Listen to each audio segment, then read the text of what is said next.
안녕하십니까. 하루의 경제 주식 마무리 경주마 이재용입니다. 오늘 하루는 어떠셨습니까?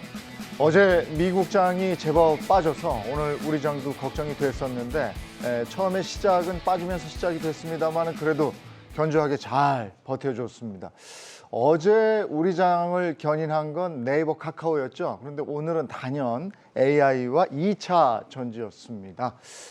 오늘 우리 장부터 분석을 시작해 보도록 하죠. 오늘 전문가 세 분과 함께 달려봅니다. 어서 오십시오. 예, 안녕하세요. 안녕하십니까. 본격적인 얘기에 앞서서 세 분께 공통 질문. 오늘 우리 장 그리고 어제 미국 장 한번 얘기 좀 해주시겠습니까? 일단 뭐 어제 미국 시장 같은 경우 가장 큰 화두는 이제 구글, 네. 이제 바드라는 소위 이제 챗 GPT형 검색 엔진에 이제 뭔가 이제 사실관계를 잘못 도출을 했다 결과를 그래가지고 이제 시연을 하는 데 있어서 이게 업로딩이 됐다가 다시 내려가는 그러한 이제 해프닝이 좀 있었고 그 와중에서 이제 알파벳 구글이죠.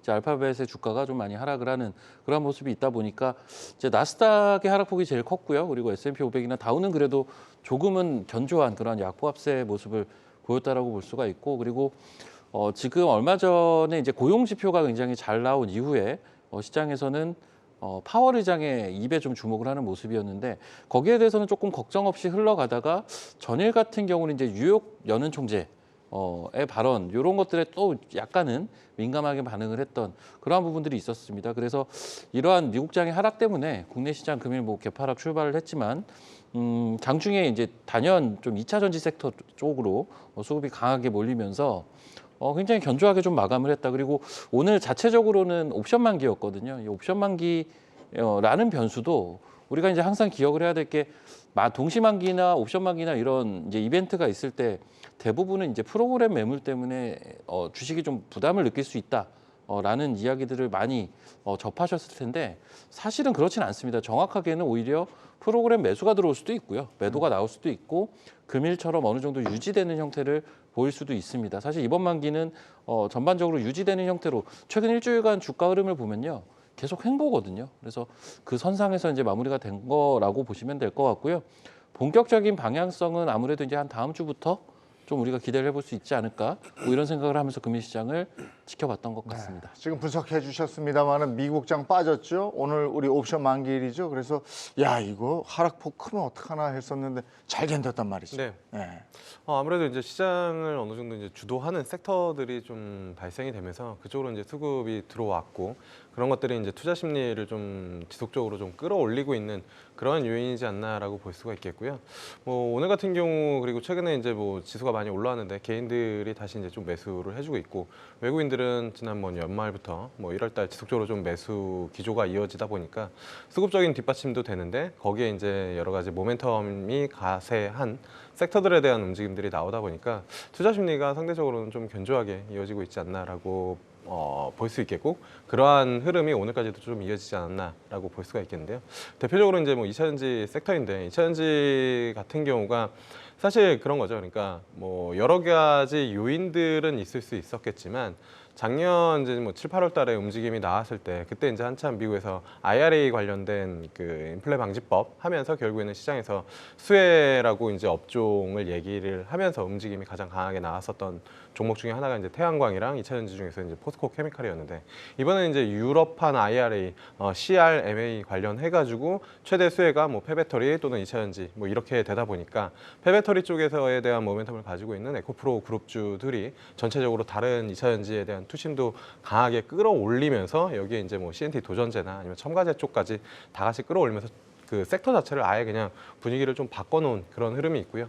그 다음에 이제 뭐 연초부터 계속, 그러니까 작년 연말 연초부터 계속 움직임이 좀 나오고 있는 AI 챗 GPT 관련된 종목들이 좀 뭐 확산이 계속 나오면서 개별단에서도 움직임이 나오다 보니까 상대적으로 외국인들이 뭐 반도체, 그 다음에 2차전지 셀 쪽에 대한 수급을 좀 받쳐주고 그 외에 이제 개별단에서 중소형단에서 그런 모멘텀이 있다 보니까 상대적으로 미국 시장의 영향을 조금은 덜 받고 있지 않나 이렇게 좀 보는 흐름이었습니다.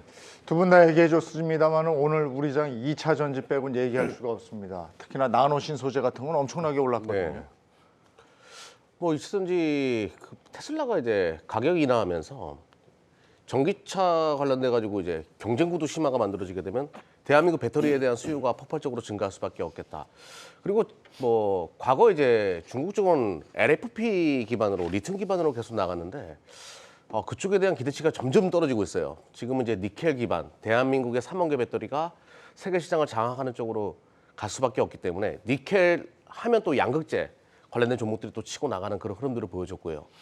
저는 개인적으로 근데 지금 시장은 나스닥이 어제 떨어지는 것을 보면서 기술주가 최근에 반등이 컸단 말이에요. 네. 그러면서 지수도 같이 끌어올리는 역할을 해줬는데 나스닥이 이렇게 쉰다라는 얘기는 조금 이제 단발적으로 아주 물량을 줄이자라는 분위기가 좀 있는 것 같아요. 작은 뉴스에도 민감하게 반응하기 시작하고 그 얘기는 기술주 시장이 뭐 가격 조정보다는 기간 조정으로 조금 넘어갈 수도 있겠다 이런 생각을 하고 있거든요. 그 이후에 이제 철저하게 종목별 장세로 넘어가는 흐름. 지수보다는 내가 어떤 종목을 가지고 있는가가 승패의 관건이 되는 그런 한 달이 될 가능성이 높다 이렇게 보고 있습니다. 네. 자, 그리고 이제 본격적으로 얘기를 시작하자면 요즘에 AI, 챗 GPT를 빼놓고 또 얘기할 수가 없습니다. 구글이 떨어졌다고는 하지만 요즘에 챗 GPT 관련해서 검색을 하고 관련 회사가 나오면 그 회사에 투자하는 분들이 그렇게 많다고 그러는데 글쎄요, 구글을 비롯해서 다들 뭐 챗 GPT 때문에 심장이 뭐 바운스 한다고 그래요. 네. 지금 사실 이 챗GPT 관련돼서 우리 시장 보면 1월 달부터 사실 이 테마가 어떻게 보면 네. 시장을 가장 활발하게 지탱해준 이슈거리인 것 같은데 최근 이 AI 섹터 같은 경우는 이제 12월에 챗GPT가 나오고 나서부터 전반적으로 일련의 과정들이 진행되는 데 있어서 사실 이슈가 끊이지가 않습니다. 네. 뭐 자고 일어나면 다음날 새로운 이슈가 생성이 될 정도로 이슈가 계속 이어지다 보니까 관련돼서도 계속 움직임들은 있고 시장에서는 역시나 가장 관심의 중심에 있는 것이 사실인데 저는 이제 미시장에서는 이제 구글의 바드의 어떤 오류성 그러한 결과 노출로 인해서 구글 같은 경우는 이제 좀 급락이 있었지만 그리고 이제 우리가 흔히 알고 있는 엔비디아나 뭐 마이크로소프트나 이러한 쪽들은 보합세를 유지했는데 저는 미증시에서도 이제 중소형 AI 주식들이 또 급등을 했습니다. 네. 또 미국 같은 경우는 상한가가 없다 보니까 뭐 하루에 50%씩 오르고 네. 하루에 뭐 100%씩 오르고 뭐 이러한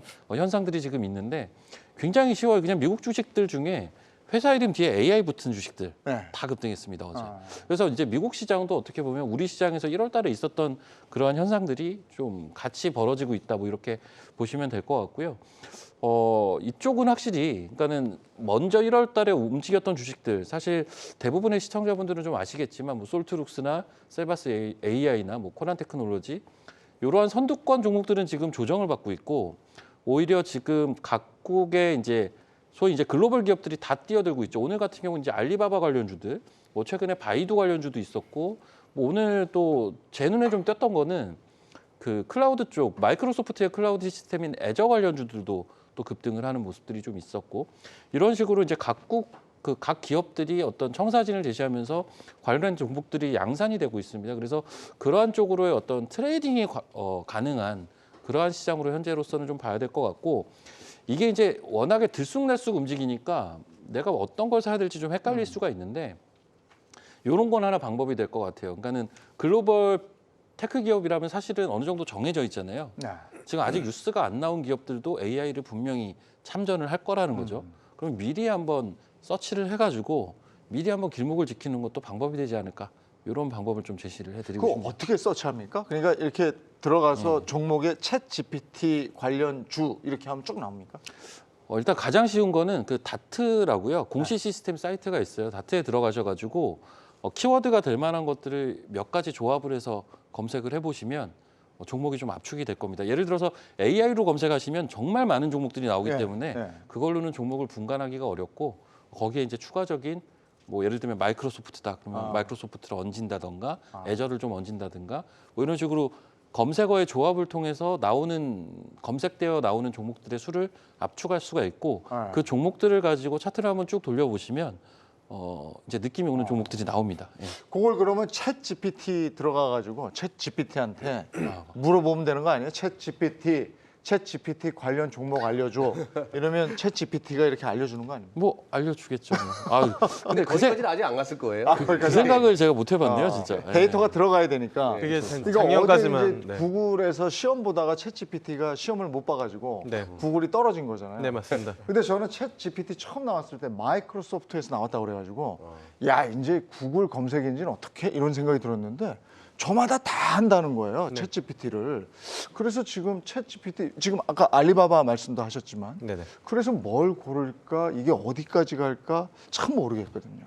일단은 뭐 어디까지 갈지에 대해서는 계속 뭐 빅테크 흔히 말하는 뭐 이제 IT 기업들이 계속 이제 진출을 할 거라고 이제 뭐 시장에서는 좀 예상을 하고 있고 그러다 보니까 이제 주식시장에서는 관련된 종목들이 이제 확산세가 좀 나오고 있는데 저는 약간 그 뭐 투자하시는 분들도 그러시겠지만 챗 GPT를 보면서 약간 메타버스에 대한 기시감이 드는 것도 사실인 것 같아요. 그러니까 새로운 신기술이라고 해서 시장에서 이제 열광을 하고 이제 환호를 했는데 막상 그렇게 이제 사실 메타버스도 그게 나왔을 때 많은 기업들이 우리 이제 뭐 메타버스를 하겠다 빅테크 기업들이 이제 뭐 뛰어들고 물론 지금 챗GPT랑은 조금은 결이 다르긴 하지만 그런 움직임들이 좀 보여졌는데 지금 뭐 챗GPT의 양상을 보니까 약간 메타버스처럼 움직임이 좀 나오고 있는 그런 상황이거든요. 그래서 이 안에서 분명히 성공하는 기업들 그리고 실질적으로 출시를 해가지고 사용을 할 수 있게 하는 기업들은 그렇게 많지는 않을 것 같아요. 그래서 뭐 사실 연초 이후부터 워낙 강력한 테마이고 그다음에 강한 섹터이기 때문에 무시를 하기에는 조금 어렵지만 지금 같은 경우에는 조금 뭐 찾긴 찾되 너무 이제 뭐 적극적으로 공략을 하기에는 조금 뭐 부담스러운 이슈까지 좀 되지 않았나. 왜냐하면 보통 하나의 이슈가 이제 뭐 연 내내 움직임이 있다 하더라도 한 달 내내 그쪽 섹터만 갈 수 있는 부분들은 아니고 어느 정도 가격 조정이랑 기간 조정 또는 이제 잠시 다른 섹터에게 수급을 좀 내주는 그러한 이제 부분들이 주식시장에 좀 있기 때문에 지금 구간에서는 저는 개인적으로는 조금 챗GPT는 좀 부담스럽지 않나 이렇게 좀 생각을 하고 있습니다. 우리 시청자 여러분들도 참 대단하십니다. 제가 그 챗GPT한테 챗GPT 관련 종목 물어보면 되지 않냐 했더니 물어보신 분이 계셨어요. 그래서 답을 해오셨는데 안 가르쳐 준답니다. 이게 아직 그게 입력이 안 됐던 거예요. 그렇죠. 예. 아까 우리 알리바바 얘기했는데 그 중국 쪽 보시니까 네. 알리바바 주가 오늘 어떻게 됐어요? 이거 챗GPT 얘기 나오면은 그냥 확 올라가는 거 아닙니까 요즘에? 근데 그 저는 챗 GPT에 대해서 이게 테마인지 실질이 있는지에 대한 부분을 먼저 우리가 좀 해석을 할 필요가 있다라고 봐요. 지금 뭐 알리바바 저 차트로 확인 안 해봤어요. 네. 솔직하게 근데 지금 나오고 있네요. 네. 뭐 조금 큰 떨어졌. 반응은 없었네요. 네. 예. 우리가 이제 이렇게 1월 달부터 이 AI와 챗 GPT와 관련된 하나의 테마가 형성됐다는 얘기는 우리가 항상 이제 새로운 시대가 올 때 이렇게 반응을 할 때가 있거든요. 예. 그러니까 이름만 붙어도 막 반응할 때가 있어요. 제가 실질적으로 기업 탐방을 갔다 온 기업이 대장주가 돼서 움직이는 것도 제가 네. 봤거든요. 근데 그쪽은 제가 이제 기업 탐방을 가면서 알게 된 게 AI 쪽이랑 좀 거리가 멀어요. 실질적인 AI 엔진도 안 가지고 있고 흉내만 내는 기업인데도 시장에서 열광하는 거 보고 아직은 테마다라는 생각을 하는데요. 근데 이 테마가 인터넷의 큰 혁명의 시작점이 될 수 있다는 거예요. 네. AI 시대 뭐 여기서 끝나지 않겠죠. 이제 곧 VR 게임도 나올 거고 자율주행도 나오게 되고 뭐. 다 AI라는 그 카테고리 안에 있는 것들이란 말이죠. 좀 더 서칭을 똑똑하게 해준다. 여기서부터 시작해가지고 분명히 AI 시대에 최대 수혜주들이 나올 거고 네. 실적으로 연결되는 종목들이 상당히 많이 나올 거예요. 이제부터는 테마주 말고 실질적인 실적으로 넘어갈 수 있는 종목들에 대해서 우리가 각별하게 공부하고 학습할 필요가 있다. 이렇게 말씀드릴게요. 그 세계 IT 또 AI 공룡 기업들이 지금 챗 GPT에 열렬하게 뛰어들고 있는데 우리는 뭐 여유가 좀 있습니다. 왜냐하면 이렇게 많이 개발되면 개발될수록 우리 반도체 쓸 거 아니겠습니까? 네, 그래서 그렇습니까? 저 삼전 오늘 뭐 떨어지긴 했습니다만 SK 하이닉스도 9만 원대 안착을 했죠. 예. 그러니까 최근에 사실 말씀해주신 그런 관련된 이제 아이디어라고 해서 이제 관련된 소위 이제 대기업들의 주가도 좀 움직이는 경향들이 좀 있다. 그리고 밑에서는 좀 매수를 하려는 그런 수급들도 좀 저변이 좀 확대가 됐다라는 이야기가 많은데 저도 이제 사실 그 부분 같은 경우는 어느 정도 동의를 하고 있고 네. 사실 챗GPT라는 이 검색 엔진이라고 봐야겠죠. 이 부분이 당장 이 AI 쪽에서 뭐 예를 들면 AI 솔루션을 만든다든지 플랫폼을 만든다든지 하는 기업들 이 기업들의 실적을 지금 애드업을 시켜줄 수 있는 내용은 아니에요. 네. 사실 그건 아닌데 오히려 실적이 더 빠르게 늘어날 수 있는 부분이 어딜까를 좀 생각을 해보면 저는 DB랑 클라우드 이쪽일 것 같거든요. 왜냐하면 AI라는 게 기본적으로 그 밑바닥에서는 이제 뭐 DB를 어느 정도 쌓아두고 조금 더 이제 방대한 양의 클라우드 시스템을 네. 보유를 하고 그리고 사실 반도체도 마찬가지죠. 반도체 칩이 더 많이 들어가게 되는 거고요. 그래서 이런 식으로 이제 나오는 이제 각 회사들이 AI에 대해서 어느 정도 성장에 대한 그러한 룸을 열어두고 투자를 단행하게 되면 이쪽이 먼저 성장을 할 수가 있거든요. 네. 그래서 이제 실질적으로 실적이 늘어난 쪽은 그쪽 말씀해주신 반도체라든지 그리고 이제 제가 보고 있는 DB나 클라우드 시스템이나 이쪽에서 아이디어를 한번 찾아보자라는 말씀을 좀 드리고 싶고 이쪽은 사실은 AI 솔루션이나 AI 플랫폼을 보유하고 있는 기업들보다는 상대적으로 덜 올랐습니다. 오히려. 네. 그래서 오히려 그쪽에 대한 관심은 아직까지도 좀 유효하다. 이렇게 좀 말씀을 드리고 싶네요. 그 시장에서 SK 하이닉스 사상 최대 회사채 발행한 거 있잖아요. 이 규모가 1조 3,900억. 그동안에는 LG 화학이 발행했던 1조 2천억 원인데 사상 최대 규모예요, 지금. 이거는 뭐 어떻게 평가가 되고 있습니까? 일단은 뭐 상당 부분 흥행을 했고 그다음에 이제 사실 시장의 분위기가 확실히 많이 좀 바뀌었다라는 것들을 좀 네. 뭐 요 하나 회사채로만으로도 좀 느낄 수가 있겠는데 작년 같은 경우가 이제 한전에서 채권 발행을 했을 때 한전이 다 그거를 끌어가다 보니까 회사채 시장에 이제 자금이 약간 한전이 끌어가면서 약간 이슈가 좀 있었고요. 그다음에 이제 뭐 레고랜드 관련된 이슈도 있었는데 그럼에도 불구하고 지금 뭐 그때보다 금리가 좀 내려오면서 지금 뭐 이렇게 흥행을 하는 걸 보면 시장이 작년에 그렇게 뭐 회사채 시장이나 이제 채권 시장의 뭐 이제 흔히 말해서 유동성에 대한 노이즈가 확실히 좀 바뀌었고 지금 시장은 어떻게 보면은 뭐 경기에 대한 이슈나 뭐 노이즈는 있겠지만 상대적으로 좀 유동성이 그래도 작년이랑은 좀 다르게 풀림이 일어나고 있지 않나. 그리고 그러한 부분들이 어떻게 보면은 주식시장과 무관하지 않게 주식시장의 수급을 같이 이제 들어온 요인 중에 하나이지 않나라고 보고 있고요. 그다음에 이게 사실 국내뿐만이 아니라 전 세계 글로벌 시장의 1월 달에 왜 이렇게 강했냐라고 이제 뭐 이곳저곳에서 이제 뭐 분석들이 좀 나오는데 이번 1월 달 시장을 유동성 장세라고 분석을 하는 곳들도 꽤 있거든요. 그러니까 무슨 말이냐면은 연준이 금리를 오리고 유동성을 회수하는데 어떻게 이게 이 유동성 장세지라고 이제 이야기를 하는데 일본 쪽에서 이제 YCC 그러니까 일드캡을 위쪽으로 올리면서 거기서 이제 유동성이 좀 나왔고 그다음에 중국 쪽에서도 이제 유동성이 나오면서 MP가 이제 증가를 했다라고 실질적으로 데이터적으로 나오다 보니까 그런 것들이 이제 유동성을 전체 이제 뭐 채권 시장이든 주식 시장이든 공급을 하면서 좀 끌어올렸다. 그리고 뭐 그런 관점에서 아마 이번에도 이제 뭐 SK 하이닉스 쪽 회사채가 흥행을 한 게 아닌가라고 개인적으로 좀 생각을 하고 있고요. 그다음에 여기 투자하시는 분들도 그냥 업황 사이클을 봤을 때 대규모 적자를 내놨지만 업황이 어쨌든 하반기에 돌아설 것이다라는 기대감을 여전히 유효하게 좀 가지고 있다 보니까 그런 부분들도 좀 긍정적으로 좀 평가를 받은 게 아닌가라고 생각을 하고 있습니다. 네. 이 발행된 회사채 얘기 조금 더 하면 수요 예측 면에서도 2조 5,850억 원이 몰렸다. 이렇게 돼 있네요. 네. 제가 이제 주식 투자하시는 분들 중에 메모리 반도체 투자하시는 분들 이렇게 얘기하는 분들이 계세요. 투자 매력이 상당히 떨어진다. 시설 투자를 돈 버는 족속 시설 투자를 계속해야 되고 이거 뭐 힘들다 이거 메모리 반도체. 근데 이 채권 시장에서 바라봤을 때는 이 창출력이 굉장히 뛰어난 사람이라는 거죠. 네. 시설 투자를 해가지고 마진율을 계속 가격이 올라가게 되면 뭐 손해 볼 곳이 없다라고 판단하는 자금들이 많았다고 보는 거예요. 그러니까 우리가 뭐 항상 메모리 반도체는 저평가된다는 논리가 있겠지만 사채 시장에서는 투자 매력도가 상당히 높다. 돈을 잘 버는 거니까 이렇게 보시면 될 것 같고요.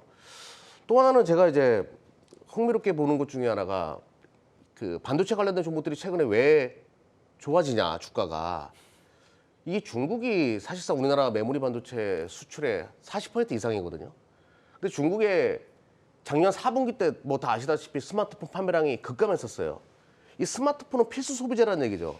그러면 중국이 이제 보복적 소비 펜트업이 이루어지게 되면 스마트폰에 대한 수요가 올해 빠르게 돌릴 가능성이 높겠고 그러면 메모리 반도체 재고도 빠르게 털 수가 있거든요. 네. 뭐 이런 부분들을 시장에서 또 긍정적으로 보는 것 같고 또 하나 이제 챗 GPT나 뭐 이렇게 얘기 많이 하시는데 AI 얘기하는데 거기에 들어가는 메모리 반도체는 용량이 커야 돼요. 그리고 속도도 빨라야 되고 네. 즉 이제 곧 DDR5가 출시가 될 거란 말이에요. DDR5에 대한 수요 기대감이 또 발생하고 있어요. 그러면 삼성전자, SK하이닉스 현재 구간에서 뭐 그동안 뭐 실적은 안 좋았지만 지금 구간에서 바닥론을 이야기할 수밖에 없는 거고 주식은 뭐 6개월 또 9개월을 선행해서 땡겨가지고 반영하는 거니까 지금부터라도 좀 반영돼야 되는 것 아니냐라는 논리가 붙는 거죠. 뭐 이래저래 그래서 지금 반도체에 관련돼 가지고는 긍정적으로 보인다 이렇게 말씀드릴게요. 그동안 이제 자동차에 들어가는 반도체는 우리 D램 반도체, 메모리 반도체가 아니고 이제 TSMC에서 만들어내는 것이다. 뭐 이러면서 좀 네. 평가절하됐었는데 네. 챗 GPT가 나오면서 빅테크 기업들 간의 경쟁이 치열해질수록 이제 메모리, 데이터의 용량과 지금 말씀하신 그거거든요. 그것 때문에 이제 D램, 그러니까 메모리 반도체가 더 각광받을 것이다. 이렇게 해석하는 거죠. 그러니까 우리가 이제 작년부터 인텔에서 계속 얘기가 나왔던 게 그 사파이어 래피즈라고 해서 우리가 이제 흔히 얘기하는 DDR5가 이제 들어갈 수 있는 네. CPU라고 볼 수가 있는데 이게 뭐 원래는 이제 작년에 얘기가 나왔을 때는 작년 하반기에 얘기가 많이 나왔었습니다. 그거마저도 사실은 딜레이가 된 거였고 이게 계속 딜레이 돼서 이제 또 얘기가 나오고 있어요. 2월달 얘기가 나오고 있는데 결국은 뭐 전반적인 환경이 작년에는 메타버스였다면 올해 같은 경우는 지금 AI, 챗GPT 열풍으로 인해서 이쪽에 대한 그 테크 기업들의 관심이 굉장히 뜨거운데 네. 역시나 이제 이 AI에 대한 부분들을 좀 원활하게 돌아가게 하려면 기본적으로 이 반도체 칩 같은 경우는 조금 더 고사양, 고용량이 돼야 되고 그러한 부분에서는 인텔에서 지금 계획하고 있는 이 사파이어 래피즈 그리고 이를 통한 DDR5의 본격적인 성장세. 사실 이거는 이제 시간 싸움인 거죠. 결국은 성장을 할 수밖에 없을 텐데 이게 작년부터 계속 미뤄왔던 겁니다. 네. 그래서 지금은 이제 더 이상 미루기는 좀 힘들지 않나 뭐 이런 심리도 좀 깔려 있는 것 같고요. 사실 지금 하이닉스나 삼성전자 실적만 가지고는 주가가 솔직히 비쌉니다. 지금은 실적이 너무 안 좋게 나왔으니까. 네.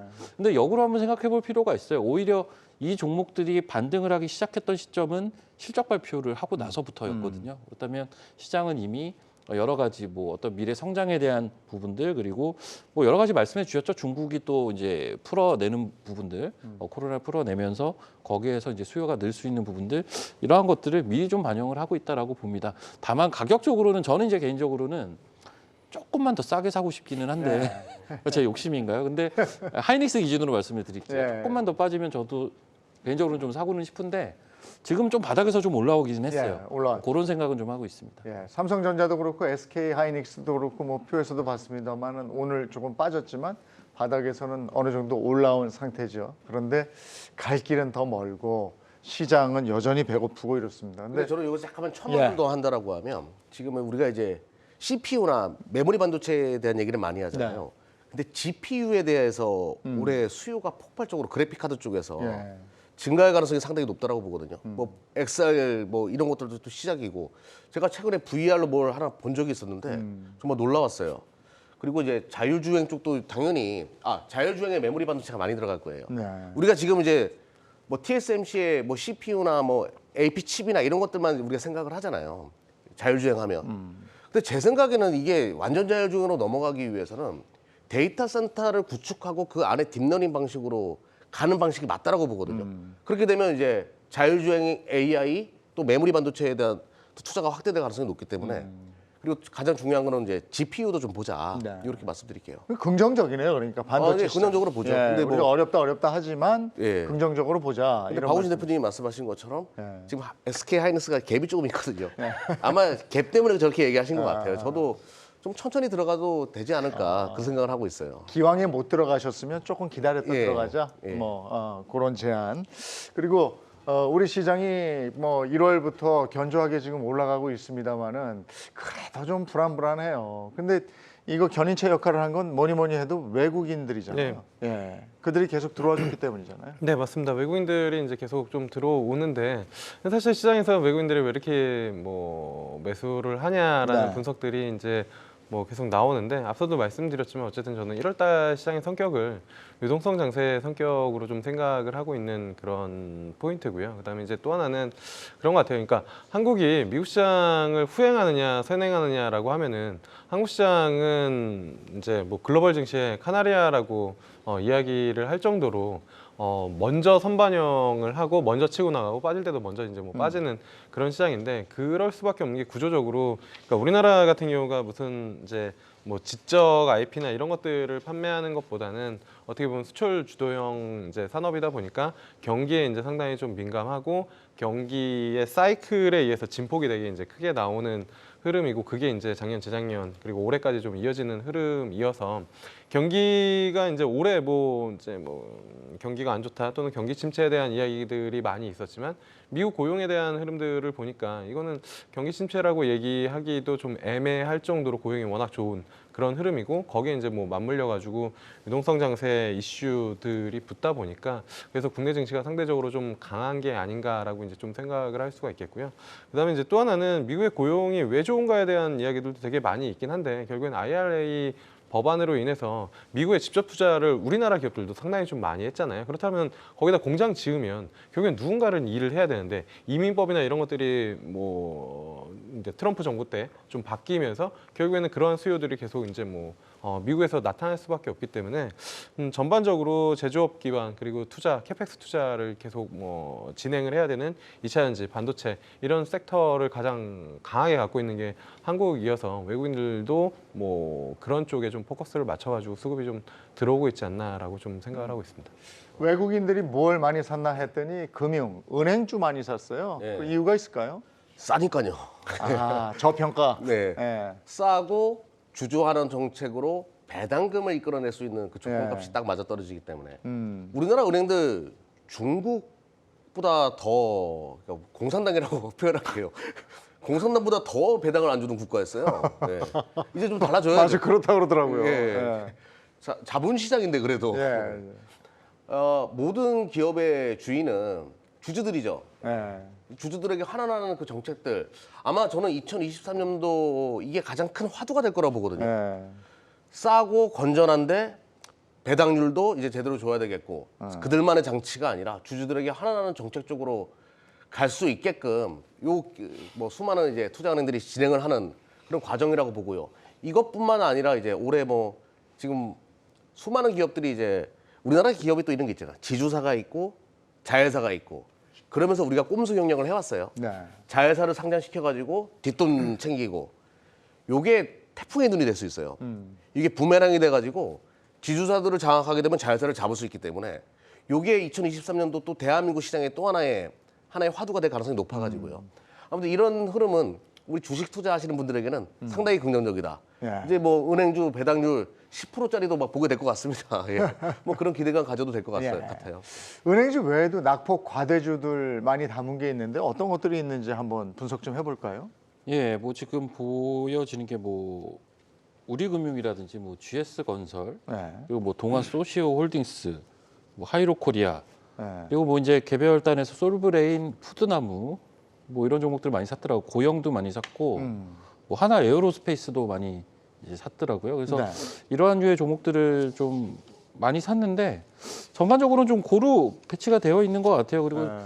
전반적으로는 확실히 실적 대비해서는 좀 싼 기업들 위주로 좀 외국인들의 수급이 유입이 된 게 아닌가 뭐 이런 판단을 좀 해보고 있습니다. 잘 산 것이냐? 그렇다면 지금 말씀해주신 그런 종목들 중에서 예. 나 같으면 요거 샀을 텐데, 나 같으면 요건 안 샀을 텐데 그 이유도 한번 들어보고 싶어요. 이거 뭐 주식에서 뭐뭐 했을 텐데가 사실 제일 좀 비겁한 얘기기는 한데, 예. 지금 그냥 딱 제가 지금 차트를 본 건 아니고 예. 그냥 종목 이름만 들어봤을 때는 7번째 고영. 고영. 예, 이건 뭔지 모르겠네. 고영이 조금 요게 이제 로봇이나 AI 시대 때 좀 수혜를 볼 수 있는 기업이거든요. 예. 그래서 고영이나 아니면 하나 에어로스페이스 예. 이 정도, 예. 이 정도는 좀 관심이 고용이 가고요. 3D 검사 장비 업체잖아요. 예, 그래서 이번에 그 로봇 관련돼서 좀 한번 움직임이 있었던 걸로 알고 있어요. 예전부터 로봇 관련된 네. 종목이었었죠. 그래서 고평가. 그 정도가 저는 좀 눈에 들어옵니다. 고영과 하나 에어로스페이스. 그 그래요. 정도? 예. 또 어떠세요? 요 종목들 중에 네. 나는 요거 괜찮다 또는 요거 왜 담았을까? 저는 뭐 하나 에어로스페이스가 이제 제일 눈에 들어오고요. 아마 네. 그때 이렇게 셋이 출연해가지고 올해에 이제 뭐 관심 있게 보고 있는 종목 5개 정도 뽑았을 텐데 그때 이제 하나 에어로스페이스도 있었거든요. 네. 개인적으로는 뭐 좋게 보고 있어서 근데 조만간 역사적 신고가를 좀 기록하지 않을까 거의 이제 신고가 부근에 있는 위치여서 그쪽을 좀 관심 있게 보고 있고요. 사실 올해의 주식시장의 컨셉은 저는 뭐 여러 가지가 있을 수 있겠지만 3G라고 생각을 하거든요. 그러니까 거버넌스, 그로스, 그다음에 이제 거버먼트. 그래서 이제 정부에서 뭐 투자를 할 수 있는 이런 뭐 방산이나 이쪽이고 그다음에 결국에는 경기 침체가 오든 안 오든 뭐 작년에 이익들이 안 좋았기 때문에 이익이 좋아지는 그로스가 좋아지는 기업들이고 그다음에 최근에 뭐 SM이나 아니면은 뭐 기타 사실 은행주도 그렇지만 거버넌스잖아요. 주주 환원. 그래서 그쪽 관련된 기업들에 대해서는 꾸준하게 좀 관심을 가져보면 좋지 않을까지도 좀 첨언을 해보도록 하겠습니다. 하나 에어로스페이스하고 주주 환원 관련해서 뭐 금융주 네. 잘 담았다 이런 얘기시고 또 어떻습니까? 저는 솔브레인 이거 의미 있게 봐요. 정말 저평가된 종목이거든요. 예. 근데 이제 반도체를 아무리 뭐 EUV 가지고 기가 막히게 설계를 한다라고 하더라도 어떻게 자르는가가 중요한데 이게 이제 건식 실가, 그러니까 마른 상태에서 가스 주입을 통해 가지고 잘라야 되거든요. 뭐 3나노 가려면 건식 실가가 필수인데 솔브레인이 또 그런 관련된 사업을 하다 보니까 뭐 삼성전자의 영원한 짝꿍이다 이렇게 보시면 될 것 같고요. 또 하나 이제 삼성이 비메모리 반도체 투자 때 GPU 서두에도 설명드렸던 그런 투자를 확대할 때 솔브레인이 수혜주로 떠오를 수밖에 없어요. 그래서 외국인들이 아마 지금 여기서 이거를 뭐 팔려고 매집하는 것 같지는 않고요. 자갈밭을 만들려고 하는 것 같거든요. 꾸준하게 계속 만들어가지고 무너지지 않는 모래성. 네. 아마 장기적으로도 참 매력적인 종목으로 성장할 가능성이 높다. 이렇게 보이네요. 아 그래요. 솔브레인. 예, 요거 잘했다. 네네. 예. 자 이번에는 요즘에 또 관심을 받고 있는 것 중에 하나가 그 엔터주입니다. 그 엔터주 중에서도 SM 엔터 이게 참 말도 많고 근데 지금 오르긴 좀 오르고 그죠? 예. 그렇죠. 주주들끼리의 뭐 어떤 마찰도 있는 것 같고 이거 어떻게 되고 있습니까 지금? 그러니까 이게 오늘 이게 지금 실시간으로도 계속 이슈가 재생산되는 게 제가 알고 있는 게 맞죠. 하이브가 오늘 발표해야 되는 거죠. 6시까지 네. 발표를 해야 되는 걸로 알고 있는데 아까 방송 들어오기 전까지는 공시가 안 났었어요. 그리고 지금 이 하이브가 이제 하이브의 이제 거래소에서 공시 요청을 한 것은 이 SM엔터 지분을 소위 이제 이수만 총괄 의장이라고 해야 네. 되나요? 이 이수만 총괄 프로듀서죠. 총괄 프로듀서의 일종의 백기사 역할을 해줄 수 있을 것이다. 라는 부분이 시장에서 많이 회자가 됐었고 이수만 대표가 하이브하고 접촉을 시도하고 있다 뭐 이런 얘기 들렸어요. 그래서 하이브에서 네. 이제 공개 매수를 좀 해주겠다. 네. 구체적으로 가격도 얘기가 나왔어요. 뭐 11만 원, 12만 원 얘기가 나왔을 네. 정도로 너무 이제 시장에서 이야기들이 구체화되다 보니까 지금 거래소에서 공시를 요청해 놓은 상황이고 이제 이러한 지경까지 오게 된 가장 큰 또 이유는 이제 얼라인 파트너스의 네. 이제 어떤 그 SM에 대한 SM 자회사로 빼돌려서 이수만 이제 총괄 프로듀서가 자체적으로 일정 부분 사실은 회사의 이익으로 귀속되어야 될 그러한 금액들을 예. 좀 착복을 했다 뭐 이러한 이야기들을 또 꺼내기 시작하면서 사실 많이 가져갔다. 예, 움직임이 좀 이렇게 나오기 시작을 한 거거든요. 온라인 그래서 파트너스는 행동주의 펀드입니다. 그렇죠. 예. 그래서 사실 이 부분은 계속 진행이 될 겁니다. 뭐 말씀해주신 대로 아까 은행주 얘기도 나왔고 네. 이 거버넌스에 대한 부분들이 확실히 올해 들어와서 시장에서 화두에 올라오고 있고요. 그런데 이제 결국은 이러한 일들이 지나가게 되면 SM에는 뭐가 남을 것이냐를 좀 생각을 해보면 네. 말씀드린 대로 이게 그 자회사로 만들어가지고 빼냈던 네. 그러한 금액들이 점차적으로 정상화 과정을 보내게 되면 네. SM의 실적 같은 경우는 과거보다는 확실히 애드업되는 요소들이 생길 거거든요. 네. 근데 이제 그런 것들을 감안했을 때 SM이 엔터주 내에서도 실적 대비 굉장히 주가가 쌌었습니다. 예전부터. 예. 그게 이제 이러한 리스크 때문이었고 주주 환원이 없었다고 그래요. 그렇죠. 주주환원도 네, 주주환원이지만 말씀드린 대로 그 이수만 총괄 프로듀서 쪽으로 네. 돈이 너무 많이 빠져나가는 나가 부분들이 있었고. 좀 있어가지고 그 필요가 없는 자회사라고 그러니까 네. 굳이 중간에 유통망이 사실 필요가 없는데 하나씩 이제 껴놨다라는 거죠. 예. 이러한 부분들 때문에 좀 평가를 받고 있었던 게 분명 존재했어요. 그래서 그러한 부분들이 해소가 되겠죠. 결론적으로는 예. 뭐 시간은 좀 걸릴 수는 있겠지만 그렇다면 저는 SM은 이게 어제 주가 움직임이 굉장히 위아래로 컸지만 네.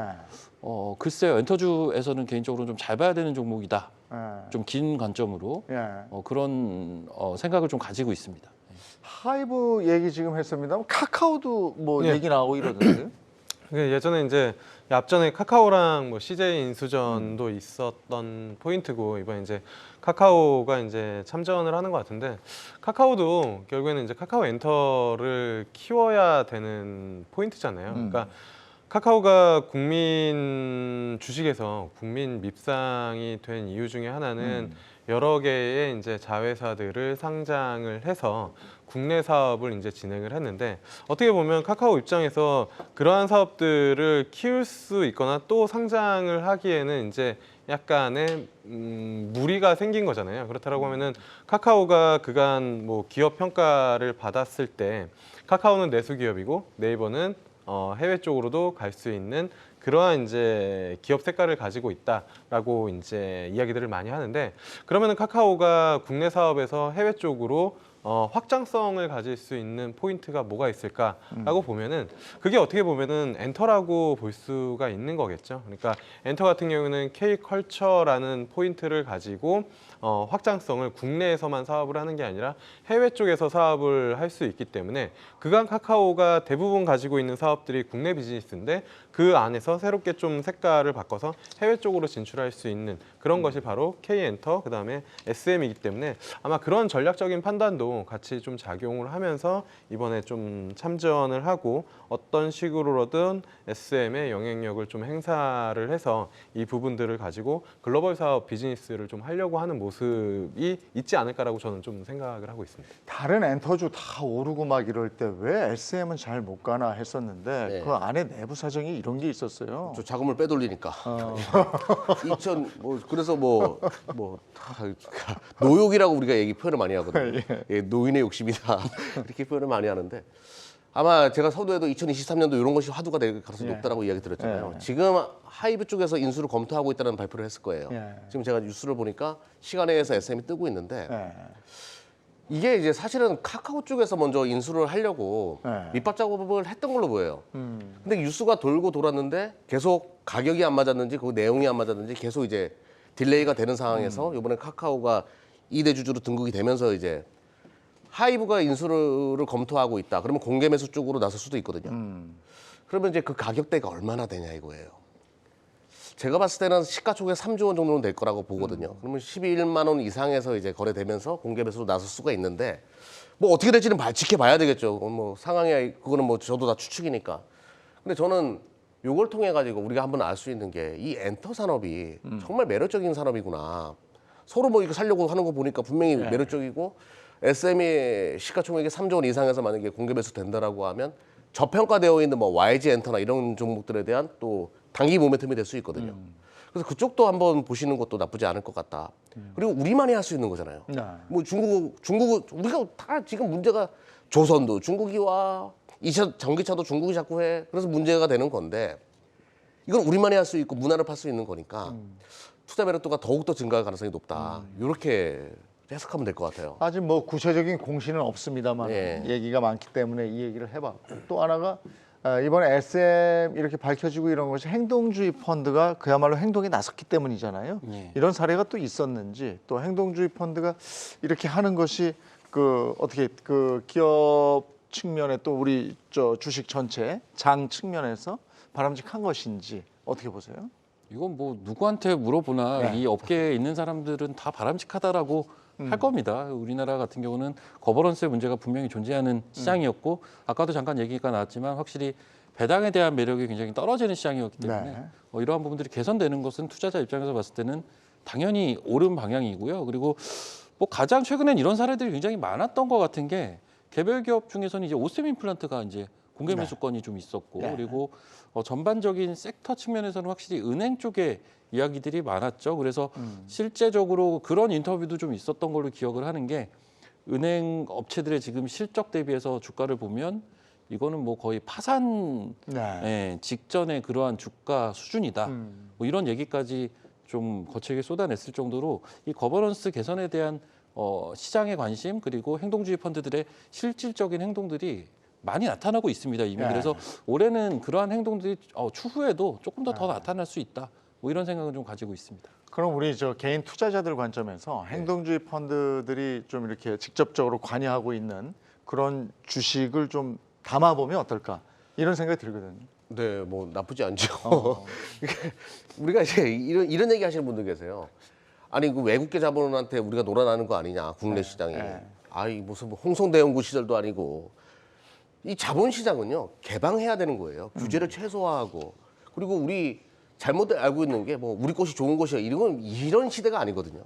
자본시장은 오픈하면 오픈할수록 좋은 거고 뭐 최근에 이제 뭐 한진칼, KCGI 사태부터 시작해가지고 뭐 오스템 임플란트도 그렇고 이런 경우들이 많이 있는데 그럴수록 자본시장이 성장하는 거거든요. 그래서 그와 관련된 종목들 뭐 제가 이제 뭐 잠시 후에도 말씀드릴 종목들이 있는데 지분 구조가 취약한 지주사들이 있을 거예요. 그런 것들이 타겟이 될 가능성이 높거든요. 네. 그런 것들 좀 관심 있게 볼 필요가 있어요. 근데 한때는 이런 것들이 들어와서 딱 띄워놓고 털고 튄다. 뭐 이런 얘기도 있었어요. 네. 이거는 그 기업에서 하는 얘기였나요?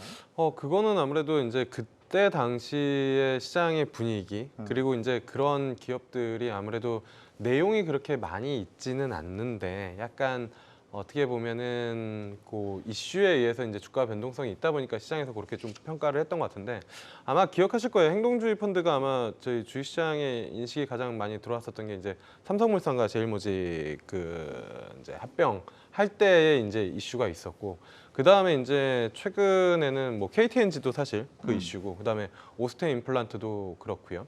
그 다음에 지금 SM도 그렇고 이런 이제 그 다음에 은행 전체적인 이슈도 있는데 예전이랑은 분위기가 확실히 좀 다른 것 같아요. 그 전에는 이런 행동주의 펀드가 들어와도 저게 이길까 또는 이제 국민연금이 거기다 손을 안 얹어주고 막 이랬었던 분위기인데 이번에는 이제 작년 재작년에 개인 투자자들이 워낙 많이 들어왔고 그 다음에 이제 이 행동주의 펀드에 대해서 상당히 긍정적으로 해석을 할 수밖에 없는 그런 상황이다 보니까 예전이랑은 확실히 판세가 좀 바뀌었고 앞서 이경영 대표님이 말씀해 준 것처럼 생각보다 대주주 지분이 좀 약하고 그 순환 출자 구조로 일부의 지분으로 전체 그룹사를 가지고 있는 그런 쪽들이 만약에 이제 한두 케이스가 만약에 이 행동주의 펀드로 성공하는 케이스가 있다면 정말로 나온다면 다른 그런 기업들 같은 경우에는 어쨌든 주주를 우호적으로 만들기 위해서 주주 환원을 적극적으로 하거나 아니면 이 출자 구조를 좀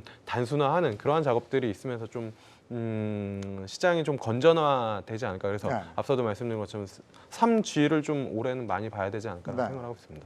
자, 이번엔 네이버 점검 한번 해보겠습니다. 네이버가 올 들어서 30% 가까이 올랐습니다. 그러니까 올 들어서라고 말씀을 드렸죠. 한 달 지금 한 10일 남짓. 요 정도예요. 예. 많이 오른 거잖아요. 이게 왜 이렇게 오른 겁니까? 일단 뭐 여러 가지 상황이 맞물려서 긍정적으로 좀 돌아간 것 같은데 일단 거시적으로 보면 매크로 환경이 좀 개선이 네. 됐죠. 소위 위험 자산에 대한 선호도가 좀 증가하는 계기가 됐던 것들이 역시 이제 인플레이션이 어느 정도 잡히는 모습이 보이면서 긴축이 이제 거의 끝물에 다 왔다라는 그러한 부분들이 비단 우리나라뿐만이 아니라 미국 시장에서도 화두에 오르면서 사실 미국 시장 소위 빅테크 기업들 바닥에서 엄청 많이 올랐습니다. 네. 사실 네이버 오른 거는 오른 것도 아닐 정도로 많이 올랐기 때문에 그러한 부분들이 또 반영이 된 게 있고 그리고 네이버 같은 경우는 역시나 그 연초부터 시작된 AI 섹터에 대한 이 관심 자체가 아직까지도 이어지고 있거든요. 네. 그러면서 파생되는 이제 소위 모멘텀 형태로 트레이딩할 수 있는 종목들이 양산이 되고 있는 과정이다 보니까 처음 우리가 이 챗GPT 관련 AI 얘기 나왔을 때 결국은 누군가가 위너가 되겠죠. 그런데 네. 이거는 시간이 좀 지나봐야 우리가 알 수 있는 건데 가장 그 위너가 되기 좋은 조건을 갖추고 있는 기업 중에 하나로 이제 네이버가 꼽히고 있는 상황이고요. 네이버에서도 같은 형태의 그런 검색 엔진을 발표를 하기로 했지 않습니까? 그래서 이러한 부분들도 좀 시장에서 긍정적으로 보고 있다. 애초에 AI 얘기 처음 나왔을 때 나중에 궁극적인 수익을 가져갈 기업들로 많이 거론이 됐던 게 네이버, 카카오 같은 이런 플랫폼 기업들 그리고 이제 통신사들. 네. 그래서 이제 이 통신사들과 관련된 또 기업들이 중소형 종목들이 주가가 또 좋기도 했었거든요. 통신사나 요 플랫폼 기업들이 많이 꼽혔어요. 그래서 이쪽에서의 또 그러한 움직임들도 네이버 주가에는 굉장히 긍정적으로 작용이 됐다. 뭐 이렇게 봐야겠죠. 네. 네이버도 워낙에 물려 있는 분들이 많기 때문에 이게 좀 더 가져야 될 텐데 외인들은 자꾸 팔고 있다고 들었어요. 아무래도 이제 뭐 섹터 쪽이 순환매가 됐고 말씀해 주신 것처럼 대형주인데 바닥에서 좀 많이 올라왔다 보니까 뭐 자꾸 판단하는 개념보다는 뭐 올라올 때마다 일부 뭐 비중이 줄었다가 좀 늘었다가 뭐 이런 개념이지 않을까라고 이제 좀 생각을 하고 있고요. 뭐 사실 뭐 네이버의 상승 배경은 앞서도 이제 뭐 얘기를 해주셨는데 네이버 같은 경우에는 어쨌든 추세를 좀 전환시키는 그런 모습을 좀 보여줬기 때문에요.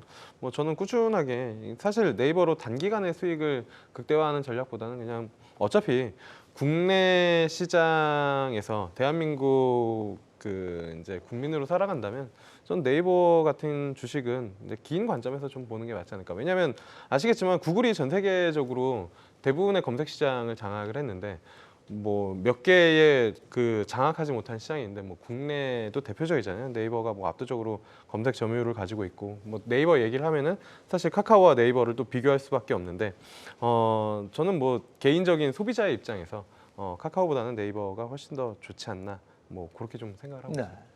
앞서 2차 전지 얘기했습니다만은 오늘 역시 이제 뭐 굉장히 앞서간 게 2차 전지니까 그 얘기 하면서 마무리를 했으면 좋겠어요. 2차 전지에서도 에코프로하고 에코프로비엠에 또 주목을 하더라고요. 네. 왜 그럴까요? 왜 이렇게 셀까요? 우리는 다 팔았는데 더 올라가네요. 근데 저는 에코프로 BM이 더 세야 되죠, 사실은. 네. 지금 니켈의 함유량이 90% 이상이 돼야 된다? 그러면 양극재 절대 강자인 에코프로 BM이 에코프로보다 세야 되는데 네. 에코프로가 더 세단 말이죠. 제가 이제 거기에 대해서 제가 조심스럽게 유추를 해본다라고 하면 이동채 회장님이 자기 지분을 팔면서까지 이제 유상증자를 해 가면서까지 2000년대부터 재미도 없었던 이 기후 변화에 대해서 준비를 해왔어요. 그러니까 자기 지분을 이제 삼자 배당 유증을 하면서 공장을 짓고 그러면서 짓다 보니까 문제가 생겼죠. 자기 지분이 많이가 없어요. 에코프로에. 근데 에코프로는 거대한 지금 이제 이천전지 소재 기업으로 커져가고 있고 에코프로 BM은 10조 원이 넘어갔는데 지분이 18% 정도밖에 되지 않다. 이 에코프로가 지주회사인 거고. 네, 지주회사고요. 그래서 제가 이제 이 부분에 대해서 과거 이제 에코프로 BM 김병훈 사장님에게 여쭤봤었는데 본인들도 문제의 취약성을 알고 있대요. 네. 근데 이제 자금 준비가 안 되고 뭐 이런저런 상황이었는데 지금 딱 그런 분위기가 만들어진 거 아니냐라는 의혹을 지금 하고 있거든요. 아직까지는 뭐 밝혀진 것이 없지만 요것 또한 이제 SM처럼 또 오스템 임플란트처럼 지분 구조가 취약한 부분을 노리는 자금들의 입성 가능성도 열어놔야 되겠다. 그래서 가장 강한 것이 아닌가. 뭐 업황이나 2차전지 업황이나 이런 것은 실적은 계속 좋아질 거예요. 하지만 주가는 상당 부분 반영되어졌다는 논리도 있기 때문에 아마 이런 이벤트가 있어가지고 좀 센 것이 아닌가라고 조심스럽게 추측을 한번 해볼게요. 2차 전지가 예전에 왜 좀 올라가고 이러면 또 공매도 세력들이 들어오고 막 이러지 않았었습니까? 그렇죠. 이제 멀티플을 네. 우리가 이제 에코프로 BM이 5천억 정도는 벌 것이다. 영업이익 기준으로. 그러면 멀티플을 20배 정도 줘야 되니까 10조 원 정도는 가치가 있다라고 계산을 한 거예요. 네. 근데 지금 실적이 1조 원 정도 좋아지게 되면 1조 원 정도 간다라고 한번 계산해 보자고요. 영업이익 기준으로. 그럼 멀티플이 작아져요. 그런 논리로 공매도 세력이 붙었던 거죠. 네. 앞으로 한 4년, 5년 동안에 실적 성장치가 주가에 상당 부분 녹아져 있다라고 판단하는 사람들은 공매도를 치는 거예요. 네. 지금 그런 상황에서 이제 에코프로에 대한 주가 모멘텀이 발생하니까 네. 주가가 같이 튀어 올라오고 공매도 세력도 뭐 쇼커버링 할 수밖에 없는 그런 분위기가 조금씩 만들어지는 거. 그렇게 보고 있습니다, 지금. 2차 전지가 지금 이렇게 뛰는 이후에는 또 우리 전기차 업체들이 가격 경쟁을 하니까 가격 경쟁을 하면서 대중들은 싸진 전기차를 더 살 거니까 그래서 그런 기대감이 작용이 되는 거죠. 그렇죠. 뭐 그런 기대감도 있는데 사실 예전과는 2차 전지 섹터를 우리가 보는 데 있어서 저는 약간 다른 관점으로 좀 말씀을 드리자면 2차 전지 섹터가 실적이 무조건 좋아지겠죠. 그리고 최근에 나온 실적도 좋습니다. 또 그래서 사실 향후 실적이 굉장히 개선이 되고 높은 성장세를 보일 것은 좀 자명한데 네. 사실 이러한 논리는 작년 재작년에 좀 이미 많이 시세 반영이 됐었던 그리고 시장에서도 많이 거론이 됐었던 논리고 그러한 과정이 있었다 보니까 지금 코스닥 지수 관점에서 보자면 2차 전지가 안 올라가면 지수가 올라가기가 어렵습니다. 애초에 네. 구성 자체가 마치 코스피 같은 경우는 삼성전자하이닉스가 올라가지 못하면 지수가 못 가듯이 코스닥은 지금 2차 전지가 그 역할을 해주고 있거든요. 네. 과거에는 코스닥을 이제 바이오 종목들이 그러한 역할들을 했다면 지금 2차 전지가 큰 몫을 담당하고 있다라는 거죠. 그래서 이제 그런 측면에서도 최근에 코스피보다 코스닥이 굉장히 강한 견조한 모습을 네. 보여주고 있어요. 그런 부분들에 있어서도 이제 소위 말하는 이제 외국인 기관의 메이저 수급들이 어떤 지수 플레이를 하는 데 있어서도 2차 전지 섹터를 좀 이용하는 게 아닌가 뭐 이런 판단도 좀 합니다. 그래서 어떻게 보면 지수가 지금 연초부터 가파르게 올라왔지만 이게 가격 조정보다는 지수가 기간 조정 성격으로 갈 수 있으려면 지수를 받쳐줘야 되는데 그 역할을 2차 전지 섹터가 확실하게 좀 견인차 역할을 해주고 있다. 뭐 이런 정도로 보고 있습니다. 자, 2차 전지에 대해서 이해를 돕기 위해서 2차 전지 하면 무슨 양극재, 음극재, 전해질이 뭐 어쩌고 뭐 판막이 모르겠어요. 뭐만 알면 됩니까? 2차 전지 투자하실 분들은. 일단은 그 네 개를 다 알아야 되고요. 아, 다 알아야 돼요? 그다음에 이제 가장 뭐 크리티컬한 소재가 양극재다 보니까 그리고 국내 이제 기업들이 그쪽에 많이 투자를 하다 보니까 양극재 기업들을 좀 많이 보시면 좋을 것 같고, 근데 이제 주가의 업사이드나 새로운 트렌드를 생각해 본다면 저는 그쪽을 좀 보는, 첨가제 쪽을 보는 것도 좀 필요하지 않을까. 오늘 나노신 소재도 결국에는 CNT 도전제, 그러니까 첨가제 쪽인데 결국에는 이 주행 거리를 안정성 있게 높이기 위해서는 니켈이나 이제 함량을 높여야 되는데, 그러다면 이제 발화에 대한 이슈들이 좀 있다 보니까 결국엔 첨가제를 통해서 이제 그 주행 거리와 안정성을 높이는 일들이 필요할 수밖에 없거든요. 그래서 저는 뭐 새롭게 공부하시는 분들은 기본적으로 그 4대 물질 플러스 첨가제 쪽을 좀 관심 있게, 첨가제 관련된 기업들의 주가 움직임과 사업들을 좀 보는 것도 괜찮지 않을까라고 생각하고 있습니다. 네, 알겠습니다. 매일매일 우리 장, 뭐 미국 장도 그렇고 숨가쁘게 돌아가고 있습니다. 이럴 때 고삐 바짝 조이시고 말에서 떨어지지 않도록 경주마 함께 하도록 하겠습니다. 이번 주는 저희가 여기까지고요. 다음 주에는 2,500 이상 되는 코스피 지수에서 여러분과 얘기를 나누고 싶습니다. 그렇게 됐으면 좋겠습니다. 성투하십시오. 고맙습니다.